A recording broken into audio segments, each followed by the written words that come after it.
నమస్తే, welcome to Suman TV. నేను మీ యామ్ని. ప్రస్తుతం మనతో ఉన్నారు ప్రముఖ ఆధ్యాత్మికవేత్త, ప్రముఖ జ్యోతిష వాస్తు పండితులు బ్రహ్మశ్రీ డాక్టర్ నాయకంటి మల్లికార్జున శర్మ గారు ఉన్నారు. గురుగారితో మాట్లాడి మనకున్న సందేహాన్ని అడిగి తెలుసుకుందాం. నమస్కారం గురుగారు. నమస్కారం. గురుగారు, జూలై నెలలో ఉండి సింహరాశి వారికి ఏ విధంగా ఉంటుంది, వీరికి సంబంధించిన పరిహారం అంటే ఏంటండి అసలు? ఓం శ్రీ గురుభ్యో నమః. సింహరాశి వాళ్ళకు వచ్చేటప్పటికల్లా కొన్ని ఆర్థిక పరంగా ఆదాయం అనేది బాగా పెరుగుతుంది. దానికి కారణం ఏంటంటే దశమ స్థానంలో గురువు యొక్క సంచారం ఒకటి, దానితో పాటు వాళ్ళకి కొన్ని గ్రహస్థితి యొక్క అనుకూలత పరంగా వృత్తిపరంగా కానీ వ్యాపార పరంగా కానీ బాగా కలిసి వచ్చే అవకాశం ఎక్కువగా ఉంటుంది. అంటే డబ్బు సంపాదించడంలో పెట్టుబడి పెట్టడంలో జూలై మాసం అనేది అనుకూలంగా ఉంది వాళ్ళకి. తాకట్టులో ఉన్న బంగారాన్ని విడిపించి ఆ రోజు ఆన్లైన్ రేటుకే మేము కొంటాం. Sharma gold company. అష్టమ స్థానం రాహు యొక్క సంచారం, నవమ దశమాల్లో కుజుడు యొక్క సంచారం. ఇక్కడ నవమ దశమాలు అంటే ఏంటంటే 9వ స్థానంలో కుజుడు ఉంటాడు, మళ్ళీ జూలై మధ్యలో మళ్ళీ రాశిలో మారుతాడు, వృషభ రాశిలోకి మారిపోతాడు. అలానే ఇక్కడ రవి కూడా మిథున రాశిలో ఉంటాడు. అంటే రవి వచ్చేటప్పటికల్లా రాస్యాధిపతి ఏకాదశ స్థానంలో ఉండటం, మళ్ళీ ద్వాదశంలోకి వస్తాడు. అక్కడ రవి బుధుల శుక్రుల యొక్క సంచారం, ద్వితీయంలో కేతు యొక్క సంచారం ఉండటం వల్ల ఈ యొక్క గ్రహస్థితి అంతా కూడా మనం చూస్తే విజయ మార్గాల్లో వెళ్ళే అవకాశం ఉంటుంది. ఆర్థిక పరంగా ఆదాయం బాగా పెరుగుతుంటుంది.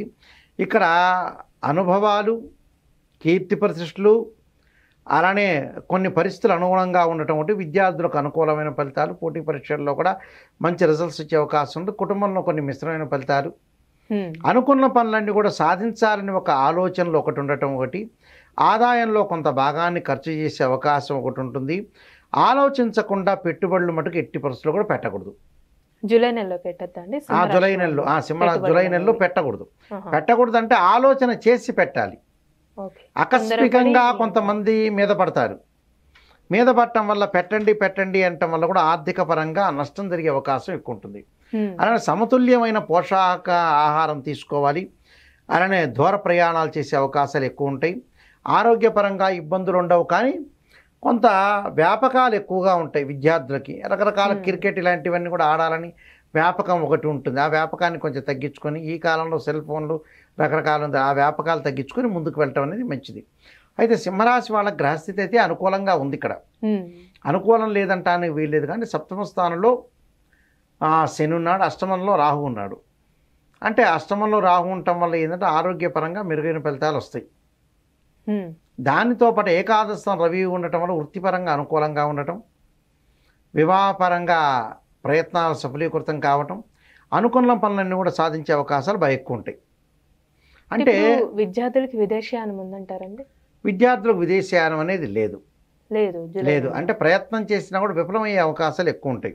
ఆస్తి కొనుగోలు చేయటం, ప్రాపర్టీస్ కొనుగోలు చేయటం, కుటుంబ ఆస్తులను బాగా పెంచుకునే అవకాశం ఒకటి ఉంటుంది. అలానే కోర్టు సమస్యల పరిష్కారం అయ్యే అవకాశాలు ఎక్కువ ఉంటాయి. కానీ ఏదో ఒక భావన కలుగుతుంటుంది, అంటే నేను ప్రయత్నం చేయలేకపోయాను, ఏది కూడా జీవితంలో నేను ముందుకు వెళ్ళలేకపోయానని ఒక ఆలోచన అనేది మారుతూ ఉంటుంది. అంటే ఆలోచన మారటం అంటే ఏంది, జీవితంలో మనం విజయం సాధించాలంటే ఏంటంటే కొన్ని విషయాలను వదిలేసుకోవాలి. అంటే జీవితంలో మనం ఏం తప్పు చేస్తున్నాం, ఏం పొరపాటు చేస్తున్నాం, చేయటం వల్ల ఎలాంటి ఫలితాలు వస్తాయి, అలాంటి విషయాన్ని మనం ఆలోచన చేసుకొని ముందుకు వెళ్ళాలి. లేకపోతే ఏంటంటే ఇబ్బందికరమైన పరిస్థితులు వచ్చే అవకాశాలు ఎక్కువ ఉంటాయి.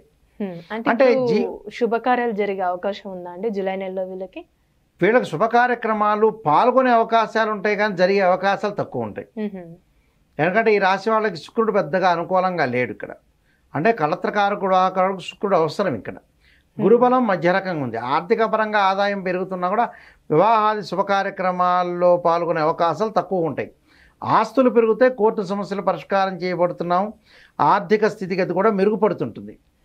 కానీ ఏదో ఒక విషయంలో మటుకు నేను చేయలేకపోయాను, నన్ను రికగ్నైజ్ చేయలేకపోయారు, గుర్తింపలేకపోయారు, నాకు కొన్ని అవమానాలు జరుగుతున్నాయని మానసికంగా క్షోభ అనుభవించే అవకాశం ఒకటి ఉంటుంది. ఆ క్షోభను తగ్గించుకోవాలి. ఎవడో ఏదో అన్నాడని క్షోభ కాదు, కానీ వృత్తిపరంగా మటుకు నిర్ణయం కాదు ఇతరు వీళ్ళకి.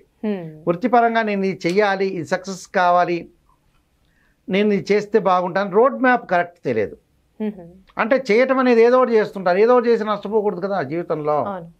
మనం చేసే ప్రయత్నం అనేది కరెక్ట్గా ఉండాలి, నష్టపోకుండా ఉండటం అనేది చాలా మంచిది. అక్కడ మనం ఏదో అనవసరంగా నష్టపోయాము, ఇది చేస్తున్నాం అంటే గుడ్డిగా చేస్తుంటారు కొంతమంది, బ్లైండ్గా చేయకూడదు. మనకి ఏదైతే వృత్తి అనేది అనుకూలంగా ఉంటుందో ఆ వృత్తిలోనే సహకరించి మనం ముందుకు వెళ్తే సెట్ అయ్యేది ఏదైతే ఉంటుందో దానిలోనే వెళ్ళాలి. అనవసరమైన విషయాల్లో కానీ రిస్క్ చెందకూడదు. అంటే ఆర్థిక పరంగా లావాదేవీల్లో కూడా రిస్క్ చెందకుండా ఉండటం మంచిది. కొన్ని రెమెడీస్ చేసుకొని ముందుకు వెళ్ళాలి. ఎలాంటి పరిహారం చేసుకోవాలండి? విష్ణు సహస్రనామం పారాయణం చేసుకోవాలి. ప్రతిరోజు కూడా విష్ణువుని పూజ చేయటం ఒకటి, ఓం నమః శివాయ పంచాక్షరి చేసి తత్పురుషాయ మహాదేవాయ ధీమహి తన్నో రుద్ర ప్రచోదయాత్ అనే మంత్రాన్ని చక్కగా చదువుకుంటే మంచి జరిగే అవకాశం ఖచ్చితంగా ఉంటుందమ్మా. మంచి పరిహారం తెలియజేశారండి. ధన్యవాదాలు. నమస్కారం అండి.